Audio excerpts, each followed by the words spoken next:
ጤና ይስጥልን ከአቤል ሚዲያ አዳዲስና ትኩስ መረጃዎችን ይዘን ቀርበናል። አብራችሁን እንድትቆዩ የአክብሮት ግብዣችን ነው። እስራኤል በኢራን ላይ የ48 ሰዓታት ከፍተኛ ጥቃት አወጀች። ጠቅላይ ሚኒስትር ኔታንያሁ የፕሬዝዳንት ትራምፕ የ15 ነጥብ የሰላም እቅድ የሀገሪቱን ደህንነት አያረጋግጥም በማለት ውድቅ ማድረጋቸው ተሰምቷል። የእስራኤል ጠቅላይ ሚኒስትር በኢራን ላይ ለ48 ሰዓታት የሚቆይ ብርቱ የአየር ጥቃት እንዲሰነዘር አስደንጋጭ ትዕዛዝ ማስተላለፋቸው ተሰምቷል። ጠቅላይ ሚኒስትሩ ይህንን ውሳኔ ያሳለፉት የአሜሪካው ፕሬዝዳንት ዶናልድ ትራምፕ ለኢራን ካቀረቡት የ15 ነጥብ የሰላም እቅድ ጋር በተያያዘ በቴል አቪቭ በሚገኝ ምድር ውስጥ መሸሸጊያ ውስጥ ውጥረት የነገሰበት ስብሰባ ካደረጉ በኋላ መሆኑ ተገልጿል። እንደ መረጃው ከሆነ ኔታንያሁ የጦር ኃይላቸው በኢራን ውስጥ የሚገኙ ከፍተኛ ጠቀሜታ ያላቸውን ኢላማዎች 48 ሰዓታት ውስጥ እንዲመቱ አዘዋል። ይህ ትዕዛዝ የመጣው ፕሬዝዳንት ትራምፕ ለቴህራን የላኩትን የ15 ነጥብ የሰላም ስምምነት ሰነድ የእስራኤል ባለስልጣናት ከመረመሩት በኋላ ነው። ኔታንያሁና አማካሪዎቻቸው የትራምፕ እቅድ የኢራንን ወታደራዊ አቅም ለመግታት በቂ አይደለም በሚል ውድቅ ማድረጋቸው ነው የተነገረው። በስብሰባው ላይ የተገኙ ባለስልጣናት እንደገለጹት እስራኤል ትራምፕ ከቴህራን ጋር ለዘላቂ ስምምነት ሊደርሱ ይችላሉ የሚል ስጋት ስላደረባት ስምምነቱ ከመጽናቱ በፊት ወታደራዊ እርምጃውን ለማጠናከር መርጣለች። የትራምፕ የ15 ነጥብ እቅድ ኢራን የኒውክሌር መርሃ ግብሯን እንድታፈርስ የባሊስቲክ ሚሳይል ክምችቷን እንድትቀንስና በጎረቤት ሀገራት የሚገኙ ተላላኪ ቡድኖችን መርዳት እንድታቆም ይጠይቃል። በምላሹም በኢራን ላይ የተጣሉ ማዕቀቦች በሙሉ እንደሚነሱ ይገልጻል። ሆኖም ኢራን ይህንን የሰላም ጥሪ የማይቀበሉት መሆኑን በማስታወቅ ውድቅ ማድረጓ ተዘግቧል። በአሁኑ ወቅት የእስራኤል የአየር ኃይል በቴህራንና በተለያዩ የኢራን ከተሞች ላይ ከባድ ጥቃት እየወሰደች መሆኑ የተሰማ ሲሆን አሜሪካም በበኩሏ በሺዎች የሚቆጠሩ ተጨማሪ ወታደሮችን ወደ መካከለኛው ምስራቅ እያሰማራች መሆኑ ታውቋል። ቀጠናው ወደ ከፋ ጦርነት ሊያመራ ይችላል የሚል ከፍተኛ ስጋት ነግሷል። ይህ በእንዲህ እንዳለ እስራኤል ወሳኙ የሆርሙዝ ወሽመጥ መተላለፊያን የሚቆጣጠረው የኢራን እስላማዊ አብዮታዊ ዘብ የባህር ኃይል አዛዥ የሆኑትን አሊ ሬዛ ታንጋሲሪን መግደሏን አስታውቃለች። የእስራኤል የመከላከያ ሚኒስትር ኢዝራኤል ካትዝ አዛዡ በሽብር የቦምብ ጥቃቶችና የሆርሙዝ የባህር ወሽመጥን በመዝጋት በቀጥታ ተጠያቂ ናቸው በማለት ከሰዋል። ሚኒስተሩ ጨምረውም ከዋና አዛዡ ባሻገር በርካታ ሌሎች የኢራን ከፍተኛ የባህር ኃይል እዝ ባለስልጣናት በእስራኤል ጥቃት መገደላቸውን አመልክተዋል። ግድያውን በተመለከተ እስራኤል እስካሁን ማረጋገጫም ሆነ ማስተባበያ አልሰጠችም። አሊ ሬዛ ታንጊሲሪ የእስላማዊ አብዮታዊ ዘብ የባህር ኃይል አዛዥ ሆነው የተሾሙት እንደ አውሮፓውያኑ አቆጣጠር በ2018 ነበር። ከዚያ በፊት እንደ አውሮፓውያን አቆጣጠር ከ2010 ጀምሮ የአብዮታዊ ዘብ የባህር ኃይል ምልክት አዛዥ በመሆን አገልግለዋል። እሳቸው የሚገለገሉበት የሚገልጽ የኤክስ አካውንት እንደ አውሮፓውያን አቆጣጠር ከመጋቢት 10 ጀምሮ የኢራን መገናኛ ብዙሃን በምንጭነት ይጠቀሙት ነበር። በዚህ የኤክስ ገጽ ላይ ስለ ሆርሙዝ ወሽመጥ ብዙ ጊዜ አጋርተዋል። በዚህ ገጽ ላይ ኢራን ላይ ጥቃት ከሚፈጽሙ ጋር ግንኙነት ያለው ማንኛውም መርከብ የማለፍ መብት የለውም የሚል መልእክት ሰፍሯል። ታንጋሲሪ የሚሰማቸውን በመናገር የሚታወቁ ወታደራዊ አዛዥ ሲሆኑ ቀደም ሲል በአሜሪካና በእስራኤል ላይ ብዙ መግለጫዎችን ሰጥተዋል። እንደ አውሮፓውያን አቆጣጠር በ2019 ኢራን ወደ ውጭ የምትልካቸው የነዳጅ ዘይት ምርቶች ከተስተጓጎሉ የሆርሙዝ ባህር ወሽመጥን እንደሚዘጉ ዝተው እንደነበረ ይነገራል። በሌላ ዜና እስራኤል ሁለቱን የኢራን ቁንጮ መሪዎች ላለመግደል መስማማቷ ተነገረም። በመካከለኛው ምስራቅ እየተካሄደ ያለውን አስከፊ ጦርነት ለማስቆም አዲስ ተስፋ የታየበት ዲፕሎማሲያዊ እንቅስቃሴ ተጀምሯል። እስራኤል የኢራን የፓርላማ አፈ ጉባኤ መሐመድ ባጋር ጋሊባፍንና የውጭ ጉዳይ ሚኒስትር አባስ አራግችን ልትገድላቸው ከያዘችው የኢላማ ዝርዝር ውስጥ እንድታወጣ መደረጉ ተሰምቷል።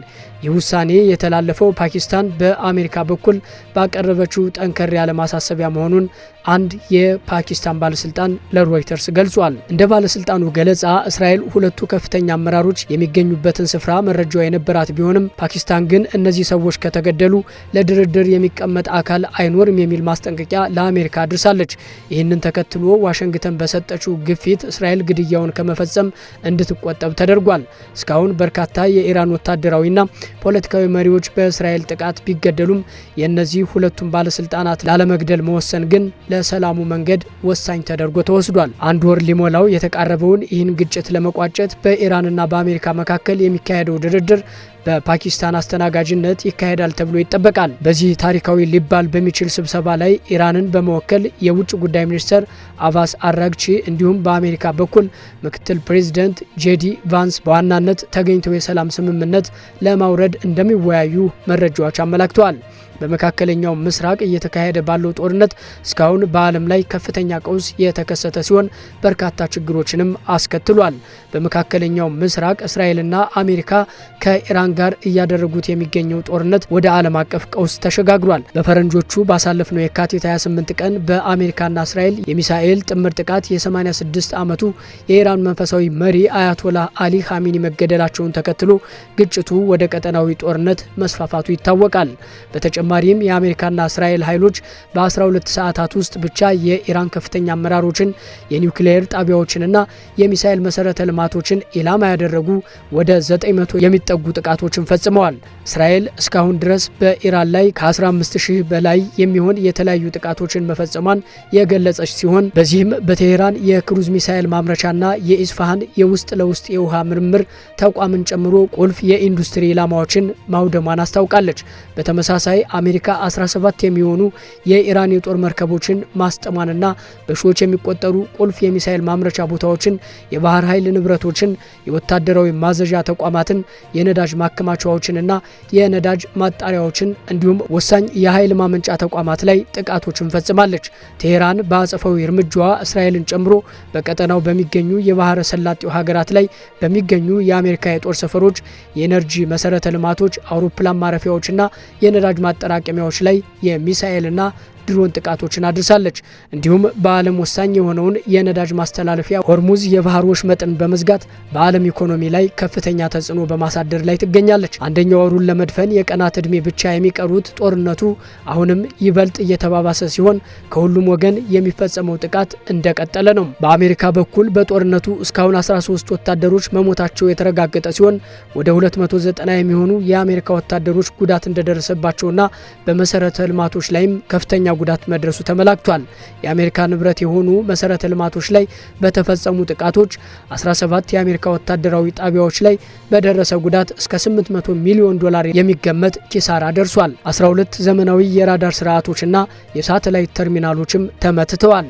ከእስራኤል በኩል 22 ሲቪልና 4 ወታደሮች በአጠቃላይ 26 ሰዎች ሲገደሉ ከ5000 በላይ የሚሆኑት ደግሞ ጉዳት እንደደረሰባቸው ተጠቁሟል። ከፍተኛ ጉዳት እያስተናገደች የምትገኘው ኢራን በነዳጅ ማጣሪያ መሰረተ ልማቶች ላይ በተፈጸሙ ጥቃቶች ጉዳት ያስተናገደች ሲሆን በቴሄራን ከሚቃጠሉ የነዳጅ ማከማቻዎች የሚወጣው መርዛማ ጭስ አሲዳማ ዝናብ እንዲፈጠር እያደረገ ይገኛል። ከዚህ ባለፈም በጦርነቱ በቴሄራን እስካሁን በሺዎች የሚቆጠሩ ዜጎች ለህልፈት ሲዳረጉ ከ85 ሺህ በላይ የሲቪል ቦታዎች ላይ ጥቃት ተፈጽሟል። በእነዚህ ጥቃቶችም ከ17000 በላይ ሰዎች ጉዳት እንደደረሰባቸውና ከ3.2 ሚሊዮን በላይ ሰዎች ከመኖሪያ ቀያቸው መፈናቀላቸውን አልጀዚራ ዘግቧል።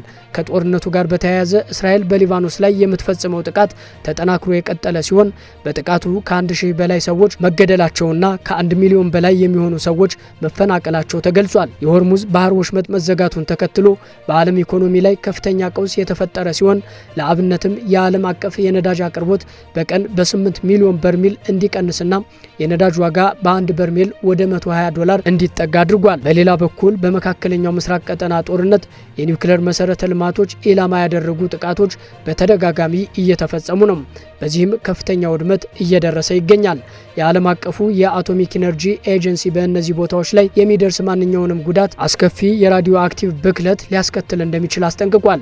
እስራኤልና አሜሪካ ከኢራን ጋር እያደረጉት የሚገኘው ጦርነት የሰዎችን ሕይወት እየቀጠፈ በቢሊዮን $፣ የሚገመት ንብረት እያወደመ አሁንም ተጠናክሮ መቀጠሉን ዓለም አቀፍ ሚዲያዎች እየዘገቡት ይገኛሉ። ተመልካቾች ለዛሬ ያዝነው የአቤል ሚዲያ መረጃዎች የሰማችኋቸውን ይመስሉ ነበረ። አብራችሁን ስለቆያችሁ እናመሰግናለን። በያላችሁበት ጥሩ ጊዜ ተመኘን።